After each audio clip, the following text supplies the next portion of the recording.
बीच Bharatiya Janata party की तरफ से धर्मेंद्र प्रधान इस वक्त प्रेस कॉन्फ्रेंस कर रहे हैं, सीधा रुख करते हैं। मंत्री श्री नरेंद्र मोदी जी के नेतृत्व में किए गए जातिगत जनगणना की फैसला सामाजिक न्याय के लिए एनडीए सरकार की प्रतिबद्धता की एक बहुत बड़ा कदम कल सरकार ने उठाई है।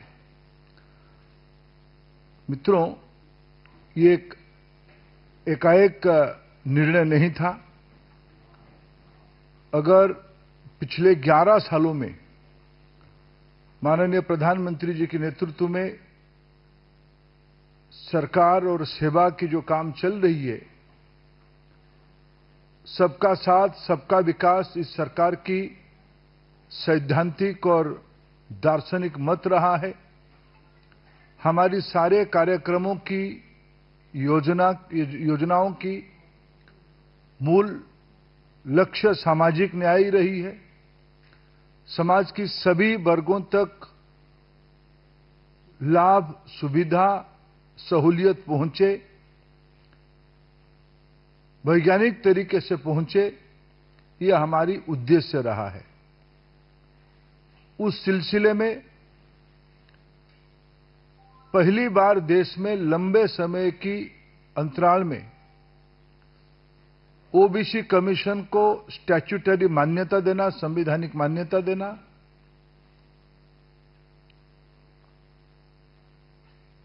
इतने बड़े संख्या में वंचित वर्गों की प्रतिनिधित्व भारत सरकार तथा विभिन्न राज्य सरकारों में सामने लाना, केंद्रीय मंत्री, राज्यों की मुख्यमंत्री, राज्यों की उप मुख्यमंत्री, मंत्रिमंडल में सदस्य, लोकसभा और विधानसभा और स्थानीय नेतृत्व में इतने बड़े मात्रा में सामाजिक न्याय की प्रतिबद्धता पहले कभी दिखने को नहीं मिली थी। स्वयं प्रधानमंत्री जी उसकी अगुवाई करते थे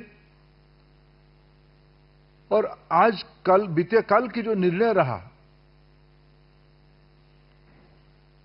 देश में आजादी के उपरांत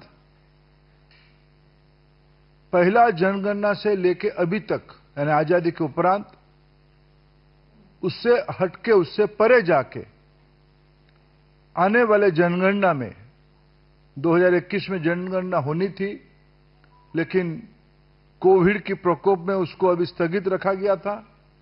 लेकिन आने वाले जनगणना में पहली बार जातिगत जनगणना को एक सैद्धांतिक पॉलिसी डिसीजन लिया गया है कल की राजनीतिक विषय की कैबिनेट समिति में, जिसकी संकेत देश की गृह मंत्री लगभग आज से लगभग 1 साल पहले सूचित किया था। ये दर्शाती है भारत की वंचित वर्गों को अपनी अधिकार देने के लिए, अपने हक देने के लिए प्रधानमंत्री नरेंद्र मोदी जी के नेतृत्व वाला एनडीए सरकार कमिटेड है, प्रतिबद्ध है। स्कीम्स को बनाने के लिए, आर्थिक निर्णय करने के लिए पिछले 11 सालों में जो अनुभव आया, उस अनुभव से आगे उसको और क्लैरिटी के साथ करने के लिए इस ऐतिहासिक निर्णय को किया गया है। आज जिस प्रकार से देश की सभी वर्गों से दलगत राजनीति से ऊपर उठ के लगभग सभी लोग, एक आधे को छोड़ के, जिस प्रकार से इस फैसला का स्वागत किया है, समाज ने उसको जिस प्रकार से स्वीकृति दिया है, मैं फिर एक बार माननीय प्रधानमंत्री जी की दूरदृष्टिता के लिए उनको आभार प्रकट करता हूं। देश की ओर से, सरकार की ओर से भी और पार्टी की ओर से मैं उनको धन्यवाद देता हूं कि इस ऐतिहासिक कदम के लिए। मित्रों, कल जब ये निर्णय हुआ, कुछ लोग बुखलाए गए हैं। कहते हैं सरकार उनकी है, सिस्टम हमारी है। मैं जब बात आ ही गई तो थोड़ा पूरी बात खुल के चर्चा करनी ही चाहिए। देश उसको, उस सच्चाई को जाननी ही चाहिए। 51 में सरकार किसकी थी, सिस्टम किसकी थी? 31 में 1931 में आखिरी जातिगत जनगणना हुई थी। 41 में देश आजाद नहीं हुआ था, उस हुकूमत ने उसको नहीं किया। लेकिन 51 में सिस्टम और सरकार किसके हाथ में थी? स्वर्गीय पंडित जवाहरलाल नेहरू जी ने कि मत ये जग जाहिर था। अगर बाबा साहेब और बापू ना होते, सामाजिक संवेदनता का कोई विषय नहीं होता उनकी मन में, संविधान सभा की परामर्श नहीं होता, तब देश में आज आरक्षण नहीं होता। क्यों? पहला प्रधानमंत्री पंडित नेहरू जी जातिगत आरक्षण के कट्टर विरोधी थे। ये विरोध केवल बयानों में सीमित नहीं था। उन्होंने उन दिनों में राज्यों के मुख्यमंत्री को पत्र लिख के कहा था, गुणवत्ता घट जाएगी अगर जाति आधारित अवसर मिलेगा। सिस्टम किसके हाथ में था? काका कालेलकर कमेटी की रिपोर्ट को लंबे समय तक या बिल्कुल सामने नहीं ले आने का निर्णय किसने किया था? तब भी जो फास्ट फैमिली आज घमंड से भरा हुआ अहंकार की बात कहता है, उन्हीं के हाथ में सिस्टम था। उनकी दादी तब की प्रधानमंत्री स्वर्गीय इंदिरा गांधी जी के हाथ में कमान थी। जनता पार्टी सरकार ने 77 में मंडल कमीशन बिठाई, फिर एक बार सामाजिक न्याय को पटरी पर लाने के लिए। तब भी जनसंघ भारतीय जनता पार्टी के पूर्व रूप की हिस्सेदारी जनता पार्टी में था। हमारे नेता अटल बिहारी वाजपेयी जी, श्री लाल कृष्ण आडवाणी जी तब भी उस सरकार के हिस्सा थे। उस मंडल कमीशन की रिपोर्ट को 10 साल तक काल कोठरी में बंद रखने का काम किसने किया? सिस्टम किसके हाथ में था? सरकार किसकी थी? कांग्रेस पार्टी की थी। जब बीपी सिंह जी के नेतृत्व की सरकार मंडल कमीशन को लागू किया, तब भी भारतीय जनता पार्टी उस सरकार की समर्थक रही। हमारी समर्थन से वो सरकार बनी थी, हमारी सुझाव से मंडल कमीशन लागू हुआ। और ये देश भूला नहीं है। मैं आप सभी को अनुरोध करूंगा, आप सभी के आर्काइव्स में जाके एक बार देख ले। उस समय की प्रधानमंत्री श्री राजीव गांधी जी की, पूर्व प्रधानमंत्री नेता प्रतिपक्ष श्री राजीव गांधी जी की क्या बयान था। लंबे समय पानी पी पी के उन्होंने ओबीसी रिजर्वेशन के खिलाफ भाषण दिए हैं। सिस्टम किसके हाथ में था तब? प्रधानमंत्री नरेंद्र मोदी एक सामान्य वंचित परिवार से, पिछड़े परिवार से आते हैं। कांग्रेस पार्टी की ऊपर से नीचे तक इतनी कुंठा है उनके नेतृत्व के प्रति, यानी देश की जनता ने उनको 3 बार जिताने के उपरांत, आशीर्वाद करने के उपरांत क्या शब्द लगाया जाता है? ये पाखंड और घमंड की ही परिचय है। और उनके साथ उनकी हां में हां मिलाने के लिए कुछ लोग कहते हैं कि हमने भी सोचा था, हमने पानी पिलाएंगे आगे भी। जिनकी सामाजिक न्याय अपने परिवार न्याय तक सीमित है, उनसे और हम क्या अपेक्षा करेंगे? मित्रों, कांग्रेस पार्टी सदैव देश की वंचित वर्ग, देश की आदिवासी, देश की दलित, देश की पिछड़ों के खिलाफ रही है। इसीलिए उनकी खोखलापन आज ध्यान में आ रही है। जब सत्ता में लंबे समय तक वो सत्ता में रहे, राज्यों में सत्ता में रहे, वो कहते हैं कि हमने कुछ राज्यों में सर्वेक्षण किया, जिनको मूलगत अभ्यास नहीं है, मूलगत जानकारी नहीं है, सेंसस क्या होता है, सर्वे क्या होता है। 2010 में उन्होंने निर्णय किया कि एक मंत्री समूह बनेगी और जातिगत जनगणना को 2011 की जनगणना में पाठ किया जाएगा।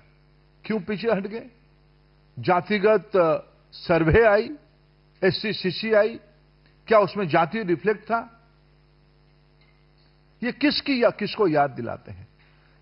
जब भारत की अंदर सामाजिक न्याय एक प्रतिबद्ध विषय बन चुकी है, जब उसके ऊपर एक जन जागृति हो चुकी है, जिन्होंने बाबा साहेब जी को अपने लंबे समय के शासन के बाद भी भारत रत्न नहीं दिया था, वो आज सामाजिक न्याय की बड़ी बड़ी बात कहते हैं।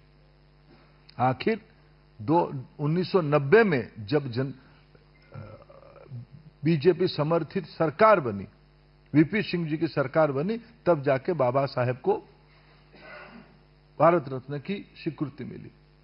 ये लोग खोखले लोग हैं, पाखंड लोग हैं, घमंडी लोग हैं। और मैं इतना ही कहूंगा, क्या एक बुक की कवर पेज बदल देने से बुक की कंटेंट नहीं बदलती है। फास्ट फैमिली की चरित्र रहा है, देश की सामान्य लोगों की अधिकार बढ़े, पिछड़ों की अधिकार बढ़े, वंचितों के अधिकार बढ़े, इनको यह सहन नहीं होता है। यह देश भूला नहीं है। पिछले 4 से 14 उनकी शासन रही। उस समय की सारे तथाकथित सफलता का श्रेय उस समय के प्रधानमंत्री जी को नहीं जाता है। मां बेटे को लेने के लिए उनकी तोषामदकारी मंडली खूब जोर जोर से बोलता है। लेकिन जब 2011 में वादा खिलाफी किए, तब सिस्टम और सरकार किसके हाथ में था? इसलिए मैं कहूं कि यह निर्णय देश की 21वीं सदी की एक सामाजिक न्याय, सामाजिक समरसता, सामाजिक सौहार्दता बढ़ाने के लिए, वंचित वर्गों को, पिछड़ों को और एम्पावर करने के लिए एक समय उपयोगी निर्णय है। इसकी एक फ्यूचरिस्टिक इंपैक्ट है। लंबे समय हारने के बाद कुछ लोग हताशा से इस प्रकार की अनब सनब बात कहते हैं। मैं उनको इससे निवृत्त रहने के लिए परामर्श देता हूं। इनकी नकारात्मक मनोवृत्ति देश की प्रगति की साथ नहीं रहेगी, वो उससे वंचित रहे। देश सबसे ऊपर है। आज प्रधानमंत्री नरेंद्र मोदी जी के नेतृत्व में एनडीए की सरकार तेजी से उस लक्ष्य को लेकर आगे बढ़ रही है। मित्रों, प्रश्न सादर आमंत्रित है प्रज्ञा।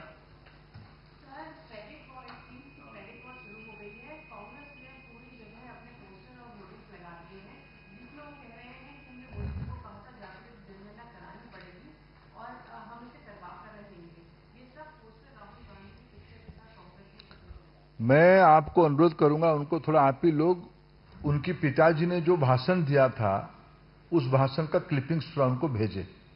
उनकी सरकार की क्या मजबूरी रहेगी, कर्नाटक की तथाकथित सर्वे की रिपोर्ट नहीं निकाल पाते हैं। तेलंगाना की उस तथाकथित सर्वे के ऊपर भी उस सरकार में रहे हुए मंत्रियों की अंतर्विरोध की शोर आता है। क्या कारण था उन्होंने कालेलकर कमेटी की रिपोर्ट को दबा के बैठे? क्या कारण था बाबा साहेब को इंतजार करना पड़ा 90 तक भारत रत्न की सम्मान में सम्मानित होने के लिए? किस प्रकार के श्रेय कहते हैं? यही तो घमंडी और पाखंडी का ही एक सही निदर्शन है। दूसरे के काम पे अपना पीठ थपथपाना का कोई पाखंड किसी से सीखे तो उसकी प्रिंसिपल है श्री राहुल गांधी। दीपक चौबे। सर, पोस्टर में ये भी लिखा गया है कि झुकती है दुनिया छुपाने वाला चाहिए, यानी कि राहुल गांधी कल जब प्रेस कॉन्फ्रेंस कर रहे थे तो उन्होंने ये भी कहा कि ये जो जाति जनगणना है ये हमारे दबाव में लेकर के केंद्र सरकार आई है। ये तो कह रहा हूं मैं, पाखंड और घमंड दोनों की कॉकटेल जो उन्होंने पिया होगा, उस प्रकार की प्रलाप और विचलित बात कह सकता है। आमोद राय।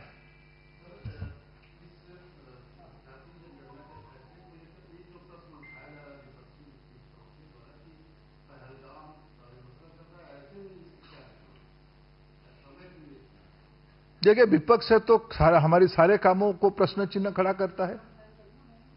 जब देश से पूरा माननीय प्रधानमंत्री जी और देश की पूरा इमोशन एकजुट है, तब भी उसमें काल भी उन्होंने कुछ प्रश्न, अभी क्यों नहीं, तुरंत क्यों नहीं है?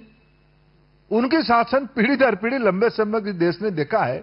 उन्होंने इस प्रकार की परिस्थिति में कैसे रिएक्ट किया था, सब आप ही लोगों ने कवर भी किया है।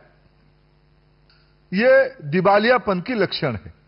नीरज पांडे, जी न्यूज। सर, कल सरकार ने कहा कि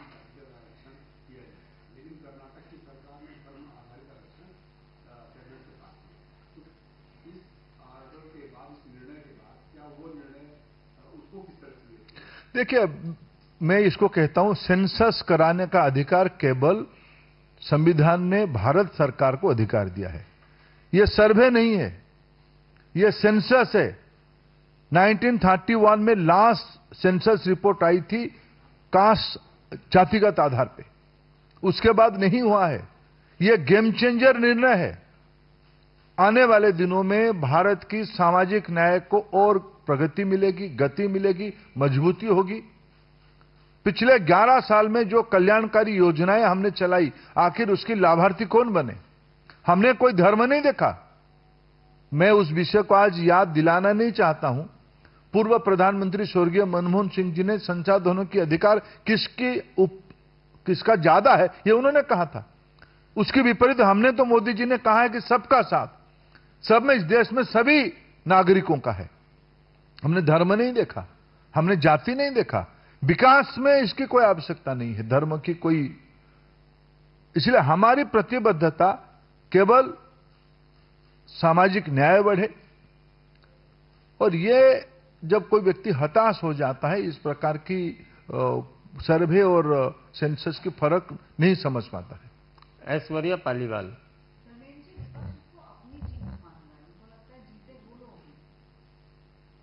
देखो, एक मैं बचपन में मेरे एक इंग्लिश के प्राध्यापक थे, वो हमको एक बार इंग्लिश साहित्य पढ़ाते, उन्होंने कहा कि एक व्यक्ति एक राज्य की रास्ते में घूमते हुए कहा कि मेरा शादी तय हो गया है। पूछे किसके साथ तय हुआ शादी आपकी? बोले कि मेरे राजकुमारी जी के साथ तय हो गया।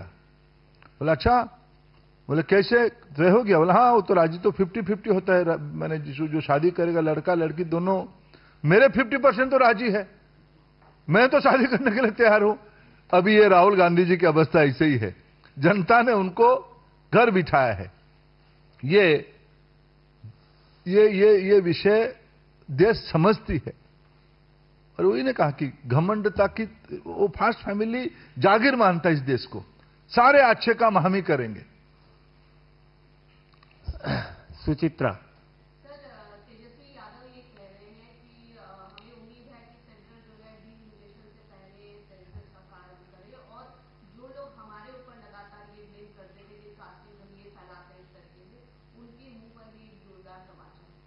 वो तो चलो एक परिवार से सीमित रहने वाले समूह है, उनको क्या कहेंगे? पिताजी, माताजी, भाई, बहन, दामाद, उस कुनबे में जो घिरा हुआ, उनके एक बिरादर में जो घिरा हुआ लोग हैं, जो अपने आत्मीयता की और अपने परिधि को अपने परिवार में ही सीमित रखें, वो थोड़ा नसीहत देना कम करे, पढ़ाई वढ़ाई थोड़ा अच्छा करे। अमित।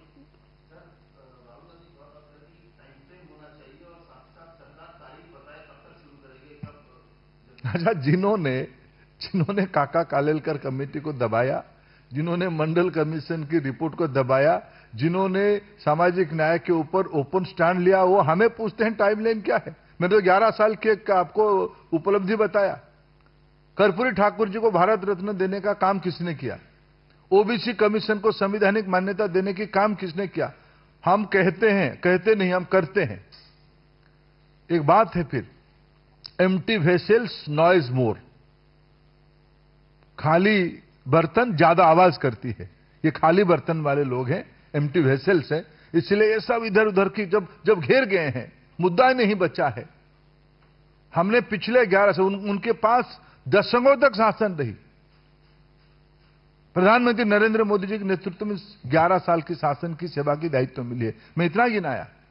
आज एक अच्छा, मेरे लिए एक भारत की पब्लिक पॉलिसी में एक अच्छा दिन है। आज 1 मई, ठीक 10 साल पहले प्रधानमंत्री नरेंद्र मोदी जी ने देश की महिलाओं के लिए एक ऐतिहासिक निर्णय लिया था। प्रधानमंत्री उज्ज्वला योजना की शुरुआत आज ही के दिन बलिया से शुरू हुई थी। मैं भी उसमें गिलहरी के रूप में काम किया था। हमने नहीं देखा था उज्ज्वला देते हुए, प्रधानमंत्री आवास देते हुए, सौभाग्य योजना देते हुए। अगर आप कोई भी विश्लेषकों की सर्वे को देखो, रिपोर्ट को देखो, उससे सबसे लाभार्थी समाज की वंचित वर्ग है। टाइमलाइन कौन किसको पूछता है? सामंतवादी लोग अहंकार से उतरना चाहिए।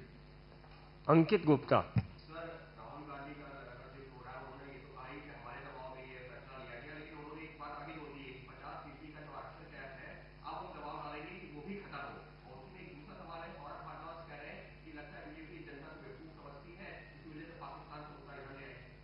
ये जो अभी अभी दिल्ली में जिन्होंने धूल चटा है, चलो उनको कहिए थोड़ा गर्मी है, घूमे, थोड़ा विश्राम करे।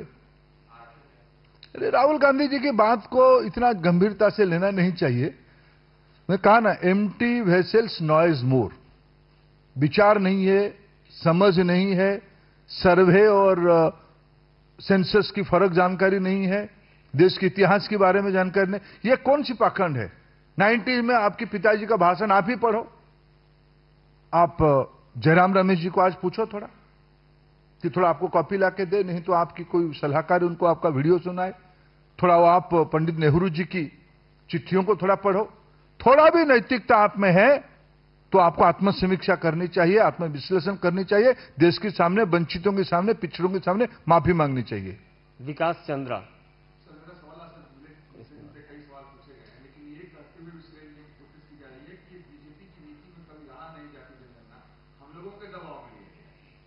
ओबीसी कमीशन को संवैधानिक मान्यता देना किसकी एजेंडा में था? इतने बड़े मात्रा में वंचित वर्गों को कैबिनेट में जगह देने की काम किसने किया? कई राज्यों की नेतृत्व को उभारने का काम किसने किया? कल्याणकारी योजना में सबसे ज्यादा हक किसी को नीचा दिखाना है कैसे सिंबोलिज्म से? जिन लोगों ने सामाजिक न्याय की ढिंडोरा यूपी बिहार में पीटते हैं, दो परिवार वाले, उनकी सामाजिक न्याय किसके लिए है?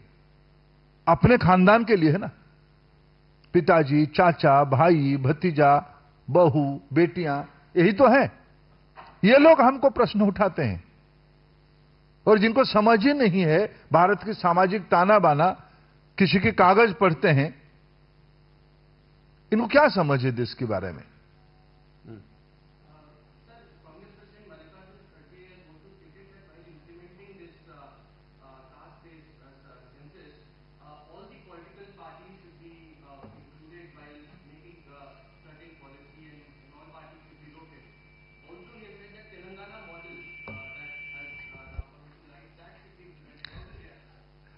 Why Honorable Kharge is forgetting about to mention Karnataka model? He is a very part and parcel of Karnataka. Why he is forgetting to mention the Karnataka model? Why he is not pursuing Mr. Siddaramaiah to make it more objective? Parliament is there. All this discussion, all this issue will be discussed in the Parliament. He is an important member of the Rajya Sabha. He is the leader of the opposition in the Rajya Sabha. His colleague, the great feudalist Rahul Gandhi, is a leader of the opposition in the Rajya Sabha, Lok Sabha. Let them discuss. We are ready to, we are open. It's nothing new. These are interconnected issues. You see, all of our decision is linked to each other. We never do things in the knee-jerk or in a reactionary way. Our commitment to social justice, we don't have to take certificate from Congress party, from family parties from UP and Bihar, from some southern states like Tamil Nadu. People of India very much know Prime Minister Narendra Modi's NDA government is totally committed to cause of social justice. कोमल।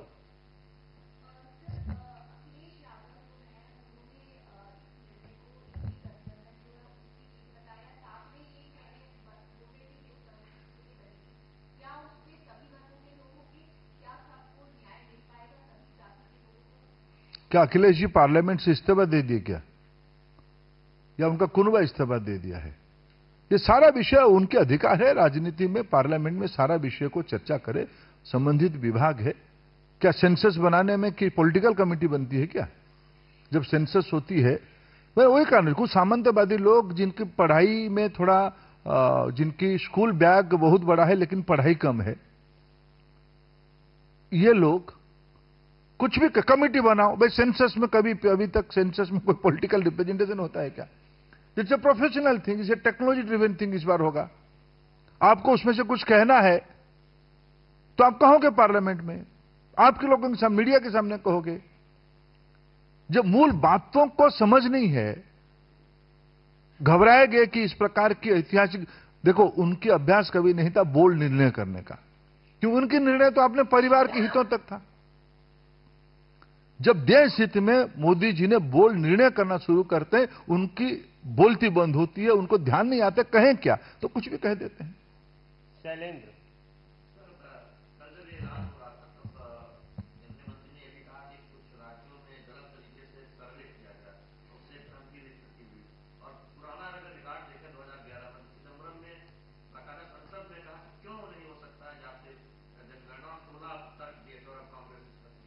देखो, कल अश्विनी जी की बयान भी मैंने देखा तो उन्होंने कहा कुछ राज्यों ने कुछ सर्वे किया है। गलत सही उन्होंने नहीं कहा, सर्वे किया है, सर्वे किया है। हाँ ठीक है ना। जिन्होंने मैंने पूछा ना कर्नाटक के बारे में, कहां है आपकी सर्वे, उद्देश्य क्या है सर्वे की? आप ही की पार्टी के अंदर बगावत है। कर्नाटक में कांग्रेस पार्टी के अंदर घोर बगावत है कि वो सर्वे गलत है। कुछ विशेष वर्गों को बढ़ाने के लिए, उनको मदद करने के लिए, उनको ज्यादा अधिकार देने के लिए ये योजना की गई है। तेलंगाना के मॉडल को भी जो लोग ढिंडोरा पीटते हैं कांग्रेस वाले, उसमें भी उस पार्टी के लोगों की आपत्ति है। बिहार में एनडीए सरकार ने जातिगत जनगणना के आधार पे पहली बार अति पिछड़ों को आरक्षण दिया। ये एक मॉडल हमने दिखाया एनडीए ने। कर्पूरी ठाकुर जी जब 60s में नेतृत्व किए तब भी जनसंघ उनके साथ था। ये जो लोग कहते हैं ना कि भाई आपका स्टैंड नहीं था, 60s में जब कर्पूरी ठाकुर जी की 67 में सरकार बनी तब भी जनसंघ उनके साथ था, इसीलिए सामाजिक न्याय की विषय आई है। आज भी हम एनडीए में बिहार में नीतीश कुमार जी की सरकार में ये निर्णय हम कर पा रहे हैं। हमने कर्पूरी ठाकुर जी को भारत रत्न दिया, सामाजिक न्याय के लिए एक बहुत बड़ी मैसेजिंग था। अंतिम प्रश्न कमलेश जी का।